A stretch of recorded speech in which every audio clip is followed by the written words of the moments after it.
wealthy place, but the destination is Brisbane. Watch this. So now the fog clears and we are able to come and land.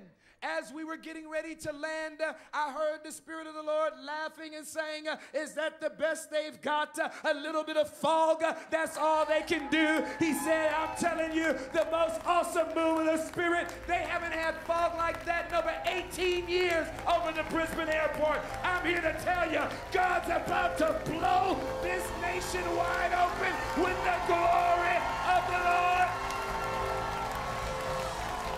Hey! Hold on. Can I tell you something? They thought it was fog. God said it was the glory. It was the glory cloud. It was symbolic of the glory that's about to rest in Brisbane, Australia, and throughout the rest of the nation.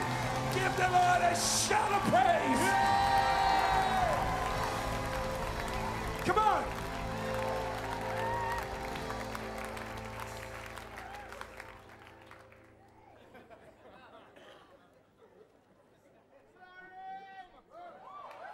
Fog. Say fog. F-O-G. Favor of God.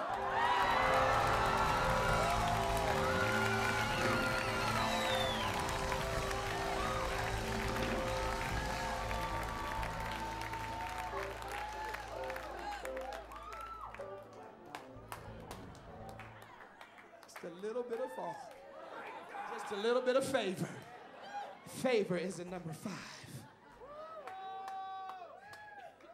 So now, they're making their way out. You like that, huh? Yeah, that's good. Crossing, it's getting stronger up here.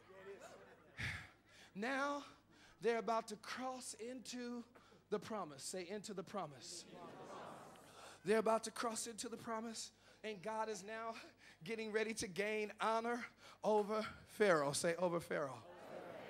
He's the last person that God wants to know that he's the Lord. So when God gets to that place where he's about to let your once adversary know that he's the Lord, he begins to do unusual things on your behalf. Now watch this. Verse 5.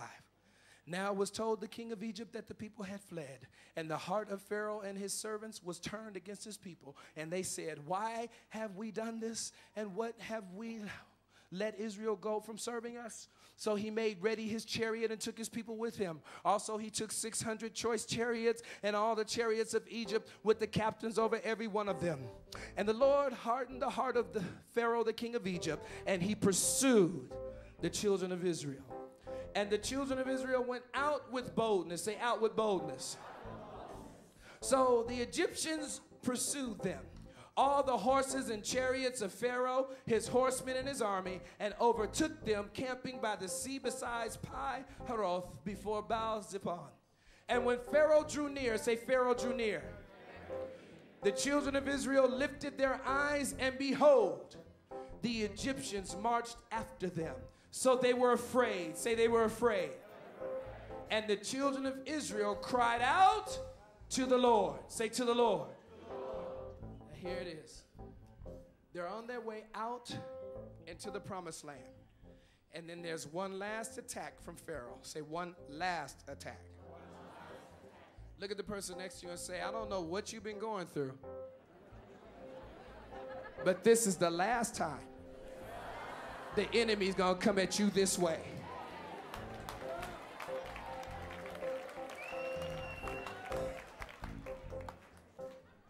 So watch this, verse 11. Verse 11.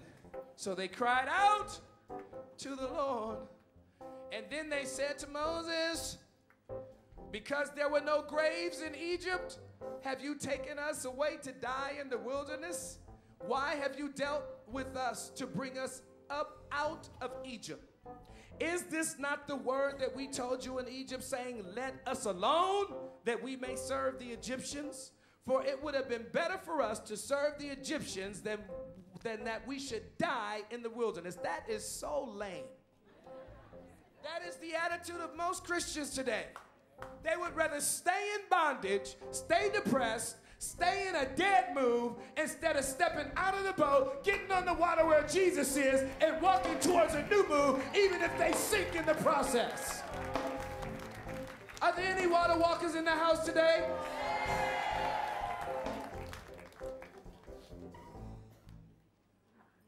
Verse 13, and Moses said to the people, do not be afraid.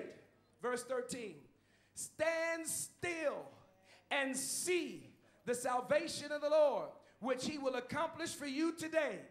For the Egyptians whom you see today, you shall see again no more forever.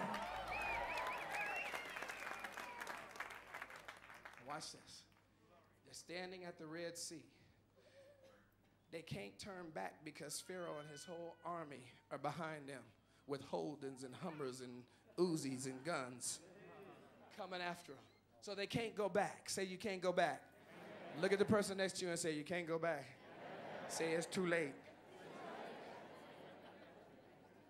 So they couldn't go back because the enemy was behind them, trying to come towards them. And so Moses sounded very spiritual here. He did.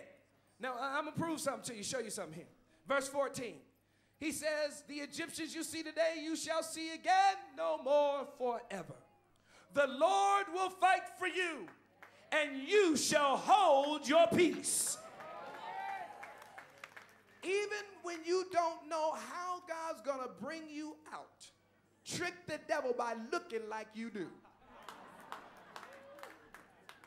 Moses sounded like a man full of faith. He said, stand still and see. He had a good preacher voice going. Sounded good and powerful, but he was scared. Look at the next verse. And the Lord said to Moses, why do you cry to me? Moses was scared. Moses was on the outside. The Egyptians you see today, you shall see no more forever. On the inside, like, oh God, what's going on?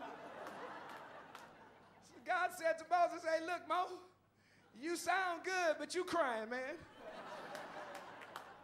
He said, why you crying? You don't even believe what you're saying right now. But I'm proud of you because at least you look like you do.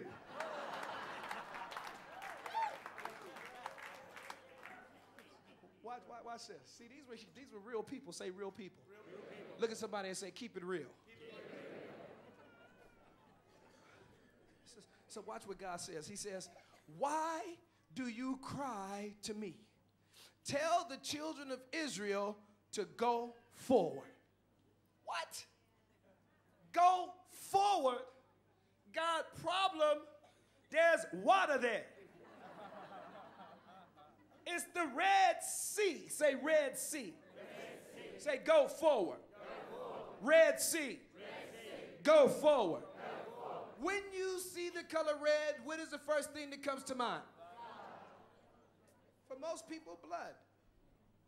So when God puts you in a Red Sea situation, see the blood and go forward. If God has you in a Red Sea moment and he tells you to go forward, it means that he's already on the other side waiting for you to get there.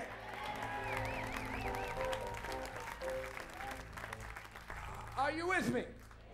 He tells him, go forward.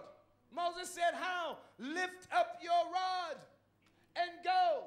The children of Israel standing there crying. They're upset. They don't know what's going on. But Moses gets this nasty little suspicion that God's about to do something that he has never seen him do before. He says, Moses, what do you have? I have a rod. Lift up your rod and stretch it over the sea, and I will divide it. Watch this. Look at verse 17.